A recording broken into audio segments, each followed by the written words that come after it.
వరుసగా 5 మ్యాచ్లో ఓడిన కోల్కతా నైట్ రైడర్స్ జట్టుకు మొత్తానికి ఫస్ట్ విక్టరీ దక్కింది. కేకేఆర్ జట్టు ఈ సీజన్ లో 5 మ్యాచ్లు ఓడిపోగా ఒక మ్యాచ్ వర్షం కారణంగా రద్దయింది. ఇప్పటి వరకు ఆడిన 6 మ్యాచ్ల్లోనూ గెలిపే లేకుండా ఉన్న కేకేఆర్ కు హోమ్ గ్రౌండ్ ఈడెన్ గార్డెన్స్ లో మొట్టమొదటి విజయం లభించడం విశేషం. రాజస్థాన్ రాయల్స్ తో జరిగిన తన 7వ మ్యాచ్ లో ఆఖరి వరకు టెన్షన్ పెట్టి మొత్తానికి గెలిచింది. ఈ లో స్కోరింగ్ మ్యాచ్ లో కోల్కతా నైట్ రైడర్స్ జట్టు ఓపెనర్లు ఇద్దరు డకౌట్ కావడం, మిడిల్ ఆర్డర్ కుప్పకూలడంతో మళ్లీ మ్యాచ్ ఓడిపోతుందేమోనని అనిపించింది. కానీ రింకు సింగ్, అంకుల్ రాయల్ కలిసి మ్యాచ్ ను మలుపు తిప్పారు. దాంతో 19.4 ఓవర్లలో కేకేఆర్ విజయం సాధించింది. హాఫ్ సెంచరీతో రింకు సింగ్ మ్యాచ్ విన్నర్ గా నిలిచాడు. రాజస్థాన్ రాయల్స్ అందించిన 156 పరుగుల లక్ష్యంతో బరిలోకి దిగిన కోల్కతా ఆరంభంలోనే 3 వికెట్లు కోల్పోయింది. అయితే వరుసగా వికెట్లు కోల్పోయినా కామ్రాన్ గ్రీన్ స్కోర్ బోర్డును పరుగులు పెట్టించాడు. 13 బంతుల్లోనే 27 పరుగులు చేసిన గ్రీన్ రవి బిష్ణోయ్ బౌలింగ్ లో అవుట్ అయ్యాడు. షాట్ ఆడేందుకు ముందుకు రావడంతో లెగ్ సైడ్ వైడ్ బాల్ అందుకొని ధ్రువ్ జురేల్ స్టంపౌట్ చేశాడు. దాంతో కేకేఆర్ పవర్ ప్లే లోనే 3 వికెట్లు కోల్పోయింది. ఆ తర్వాత కూడా వరుసగా వికెట్లను కోల్పోయి పీకలోతు కష్టాల పడింది. ఈ క్రమంలో రింకు సింగ్, అంకుల్ రాయల్ కలిసి జట్టును విజయ తీరాలకు చేర్చారు. ఈ ఇద్దరు కలిసి మరో వికెట్ పడకుండా 37 బంతుల్లో 76 పరుగుల భాగస్వామ్యం నెలకొల్పారు. రింకు సింగ్ 34 బంతుల్లో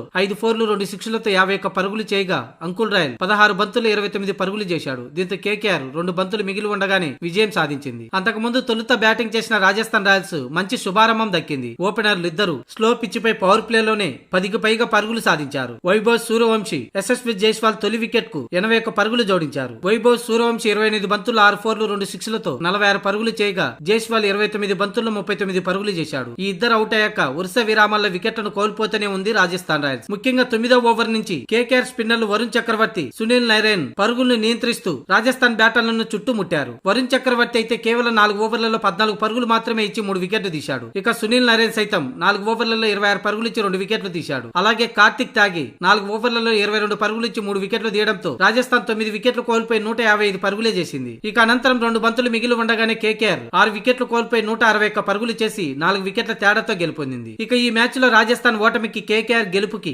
అసలు కారణం ఇది. రాజస్థాన్ బ్యాటింగ్ సమయంలో ఓపెనర్లు ఇచ్చిన స్టార్ట్ ని మిగతా బ్యాటర్లు అందిపుచ్చుకోలేకపోయారు. చివరిలో వరుసగా వికెట్లను కోల్పోవడం సరైన టార్గెట్ లేకుండా పోయింది. ఇక ఆ తర్వాత బౌలింగ్ లోనూ రాజస్థాన్ చాలానే తప్పులు చేసింది. అందుకు కారణం రియాన్ పరాగ్ అనే చెప్పాలి. రవీంద్ర జడేజా 3 ఓవర్లలో 8 పరుగులు ఇచ్చి 2 వికెట్లు తీస్తే అతనికి మరో ఓవర్ ఉండి కూడా రియాన్ పరాగ్ బౌలింగ్ చేయడం, అందులో 10 పరుగులు ఇవ్వడం ఆర్ఆర్ కెప్టెన్ చేసిన అతిపెద్ద తప్పు. అలాగే రింకు సింగ్ ఇచ్చిన క్యాచ్ ను జారవిర్చడం రాజస్థాన్ ఫీల్డింగ్ లో చేసిన అతిపెద్ద తప్పు. అవకాశాన్ని అందిపుచ్చుకున్న రింకు సింగ్ హాఫ్ సెంచరీతో అంకుల్ రాయల్ తో కలిసి మ్యాచ్ ని ఫినిష్ చేశాడు. ఇక ఇప్పటిదాకా పాయింట్ల టేబుల్ లో అట్టడుగున ఉన్న కేకేఆర్ జట్టు ఈ మ్యాచ్ గెలుపుతో ముంబై ఇండియన్స్ ని వెనక్కి నెట్టి కేకేఆర్ 9వ స్థానానికి ఎగబాకింది. ఇక ఓడిపోయిన రాజస్థాన్ పాయింట్ల టేబుల్ లో 3వ స్థానంలోనే ఉంది.